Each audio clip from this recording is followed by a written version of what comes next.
Tirupati Reddy sir మా Kodangal develop చేయకు, నువ్వు మాకు అవసరమే లేవు. నువ్వు చెప్పినాం ఆ రోజు, చెప్పినాం మా కోడంగల్ డిస్టిక్ మీకు డెవలప్ అంటే మా భూములు మా పొట్ట కొట్టి మా పేగుల మీద కొట్టి మమ్మల్ని చంపి నువ్వు డెవలప్ చేస్తావా మా కోడంగల్కు?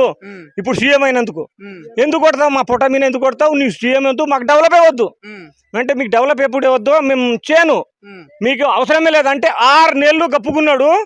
6 నెలలు 7 నెలలు అయినాము. ఇప్పుడు బతకనికి పోయినాము అక్కడిక్కడ ఎండాకాలంలో. మళ్ళీ ఇప్పుడు నిన్ననేమో మళ్ళీ టీవీలో పేపర్లో ఇచ్చిండు ఆయన, మళ్ళీ టీవీలో పేపర్లో ఇచ్చిండు. ఏం దౌర్జన్యం? డ్రోన్ కెమెరా పెట్టి సర్వే చేస్తావా? డ్రోన్ కెమెరా వచ్చి సర్వే చేస్తా? నీ గుద్దలదం ఉంటే ముందుగాల రా ఈడ వీడికి వచ్చి సమాధానం చెప్పు. అధికారులను పంపిస్తున్నాడు కానీ అతను రావట్లేదు. నిన్న అకిన్పేటకు వచ్చిండు, అకిన్పేటకు వస్తే అడుగుదాం అంటే బండి తీసుకొని పత్తలగడ దిగపోయిండు, గుర్రమని వెళ్ళిపోయిండు అంతే.